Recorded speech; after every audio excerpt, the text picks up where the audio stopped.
Around the year 1000, in the heart of Christian Europe, a Muslim kingdom called Al-Andalus stretched across the Iberian Peninsula. Its powerful caliph built the largest, most extravagant palace of the time. It was the height of artistic refinement and technology, a massive construction several centuries ahead of its time. The caliph called it Medina Azahara, or the Shining City. What did this city look like? Who was the caliph who built it? Why did he erect this palace? Today, the city still holds many secrets. Recent discoveries have prompted new digs at this 1,000-year-old site and all over Andalusia. A new chapter in the history of the fabulous palace of Medina Azahara is about to begin.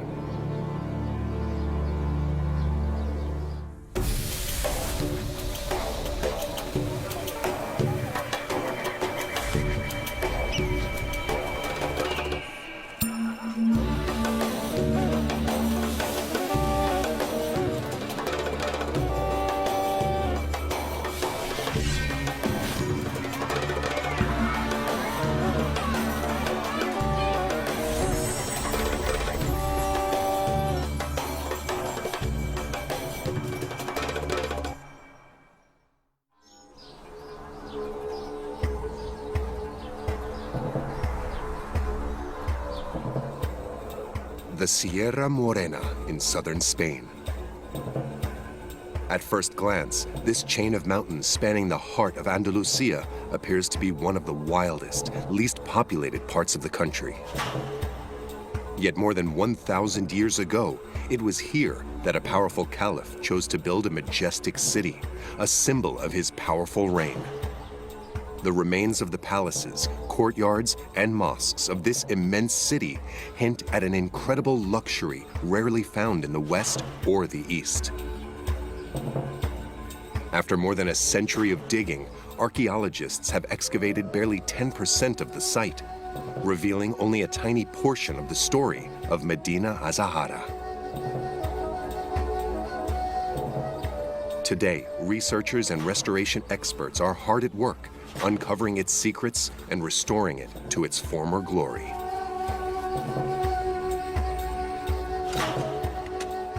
For historians and scientists studying medieval Islam, this site is unlike any other.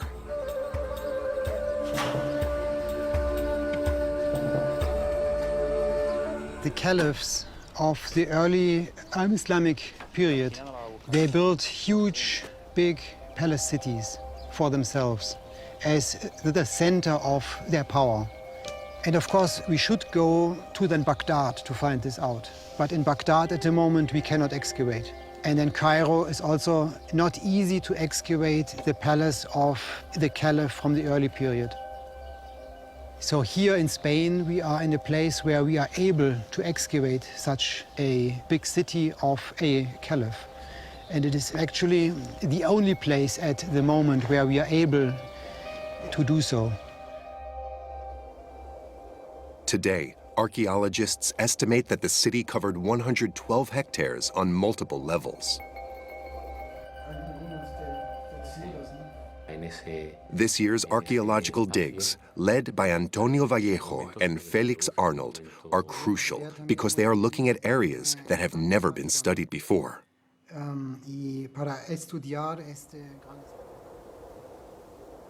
One mysterious area has the scientists particularly intrigued. Using a drone equipped with a 3D scanner, the archaeologists have been able to detect irregularities in the terrain.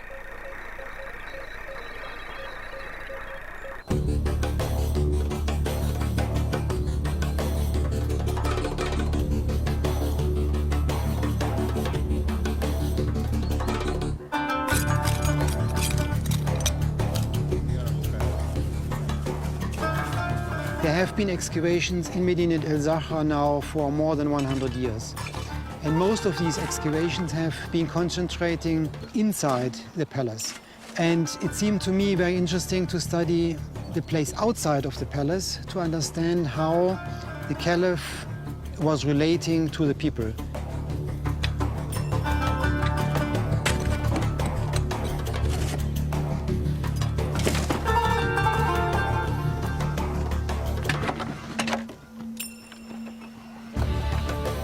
The archaeologists began surveying multiple sites simultaneously, and after a few weeks, the first ruins were uncovered, confirming their suspicions.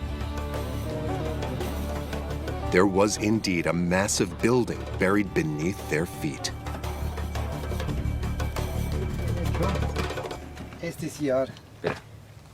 Antonio Vallejo and Felix Arnold examined this first discovery. We have reason to believe that this building is not like the others. But so far, those indications are very difficult to interpret.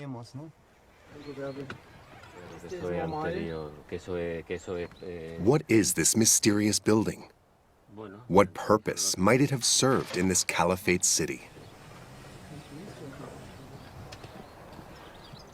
In order to find out more, the archaeologists must take a step back and examine the site as a whole.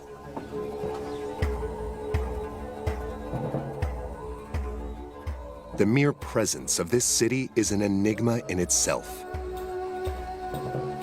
Why was a Muslim city of such importance built here in the 10th century, so far from the East, in a Western area that was primarily Christian at the time? At the end of the 7th century AD, the Umayyad Caliphate inherited the conquests of Prophet Muhammad and its capital of Damascus. It was then the greatest Muslim empire in history. After 711, its territory extended to the west, and 5 years later, the term Al-Andalus, meaning Muslim Spain, as opposed to Christian Spain, appeared on a coin for the first time. Al-Andalus would give its name to the area now known as Andalusia. The capital of this new province became Cordoba. The success of the Umayyad dynasty, however, was short-lived. In 750, the Umayyads were massacred in an uprising of the Abbasids, another Arab dynasty, which took power and chased them out.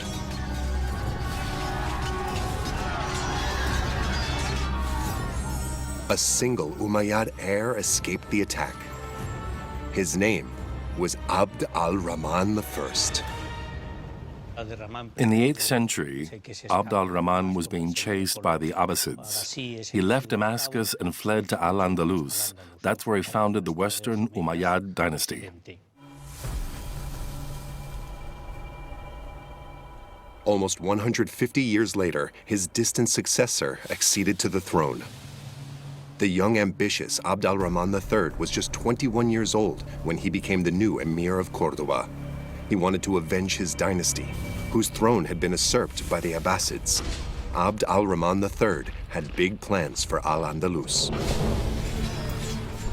He started by putting down several uprisings, ending the unrest that had plagued Andalusia for several decades, so he could dedicate himself to his ambitious plan of becoming the leader of the Muslim world and being caliph instead of that in Baghdad. The medieval writings summarized his new vision of the world in a single phrase. He wanted a new sun to rise in the west and extinguish the sun in the east. But how? Any self-respecting caliph needed his own capital city, built just for him and a symbol of his prosperous reign. That is why Abd al-Rahman III set out to build the largest, most beautiful, and most advanced city in the world.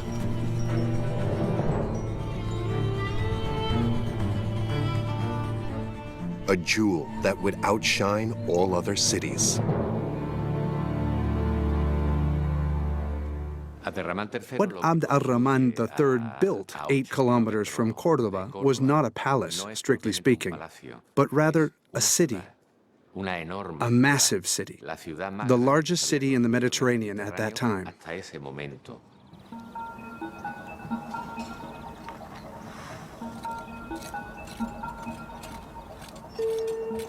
At the excavation site, a massive stone wall has caught the archaeologists' attention.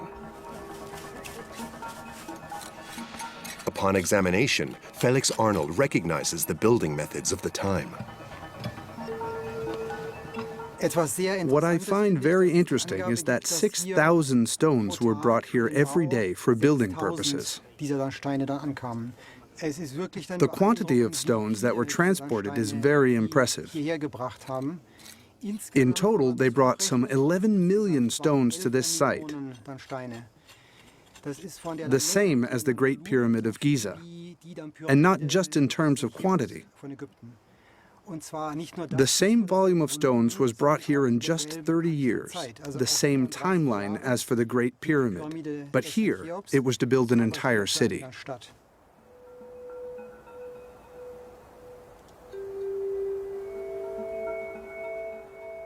An entire city built in just 30 years. Abd al-Rahman's massive undertaking lived up to his ambitions. At the time, such a building pace was exceptional, making Medina Azahara the most colossal construction of its era.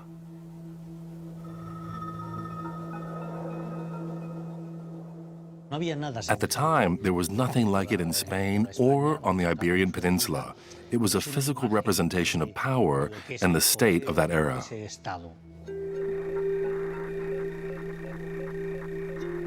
Careful analysis has determined that some of the stones might have been part of the walls surrounding the palace, of which a few vestiges have survived.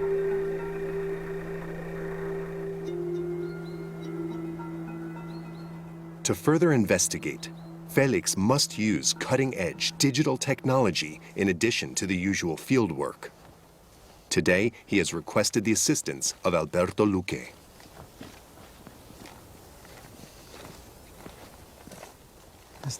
We're here, right? In front of this wall, which you know well. Yes, the wall that encloses this part of the palace. The walls must have been taller before, right? Yes, they were 3 meters higher. Right now, we would like to document this particular wall.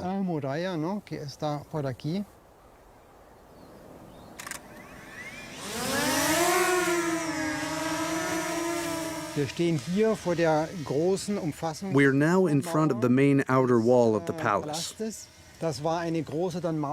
It was more than 150 meters long and over 11 meters tall, and it surrounded the garden of the Caliph's palace. It had to be impressive and amaze anyone who saw it. When you approach it, you would be struck by the series of massive walls going higher and higher. The sight of the walls was a daily reminder for the locals that a very powerful person lived here.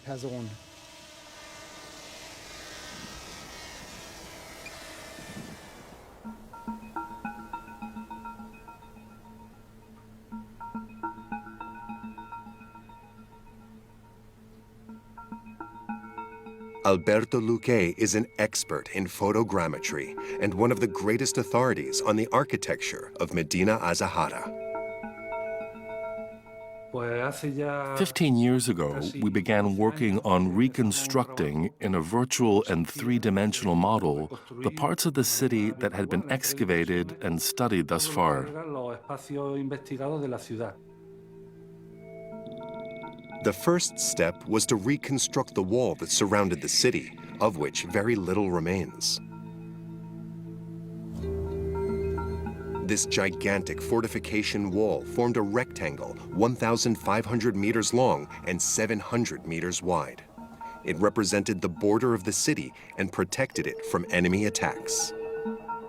It's very hard to figure out the shapes of the buildings and how they were constructed because there's nothing left. Despite the challenges, Alberto was able to reconstruct the palace walls to spectacular effect.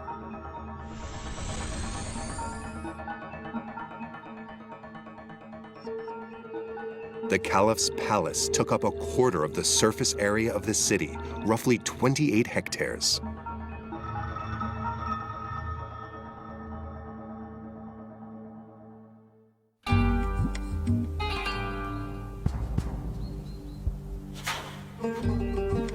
Once the Medina palace was complete, the fame of the new ruler of Al-Andalus began to spread to the farthest reaches of the Mediterranean world. Rumor had it that the new construction was incredibly luxurious. How can we know today what these unique splendors looked like? What was it like for the people who had the privilege to admire them?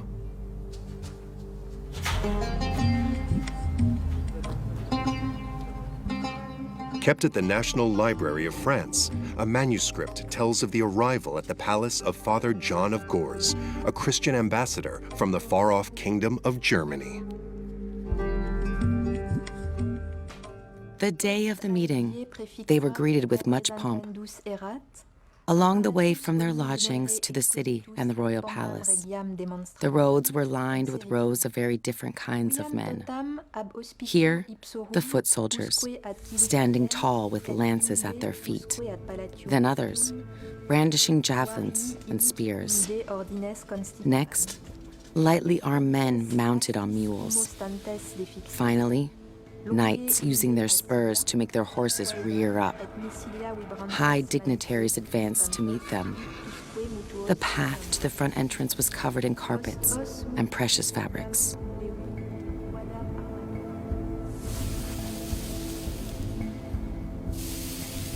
Dazzled by the spectacular reception, John of Gurs finally entered the palace and discovered a world entirely unknown to the residents of Christian Europe. A world of luxury and refinement with its roots in the Far East.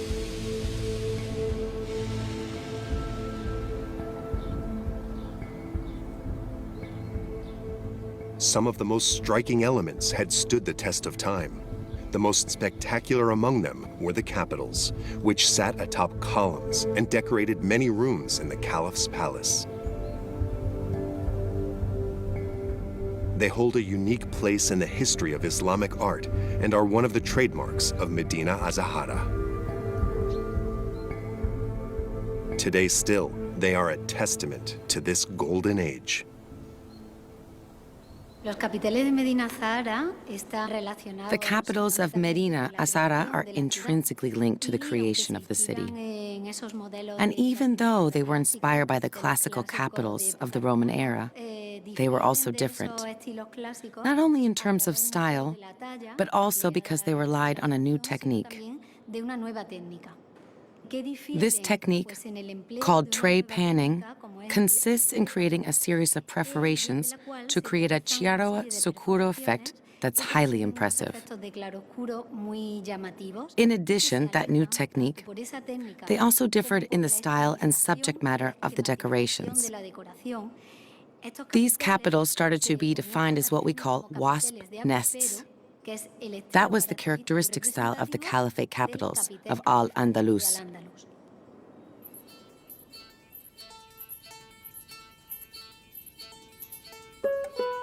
Over the course of their digs, archaeologists have discovered dozens of these decorative elements. But originally, there were significantly more. Contemporary documents mention 4,313 columns of white, gray, or pink marble from all four corners of the Mediterranean, and just as many capitals, each bearing the name of the artisan who made it.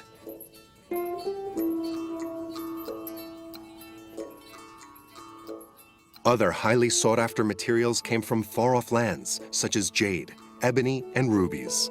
To shape these materials, the Caliph hired the best craftsmen from Baghdad, Damascus, and far-off Byzantium as a way to add to his glory.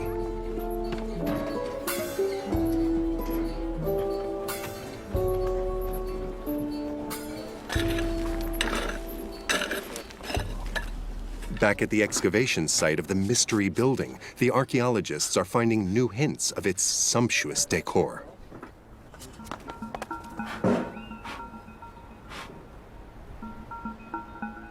Every remaining fragment of these marvels is brought and preciously kept here at the Medina Azahara Museum.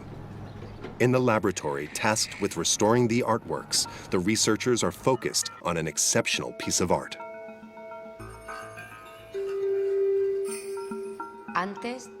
This is the first piece of ceramic with illustrations like these ever found on the peninsula. It's truly unique. The colors are very characteristic of the period.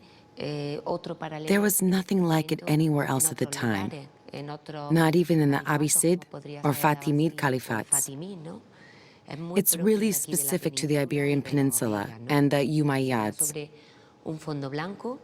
The background of the material is white and the green is copper oxide.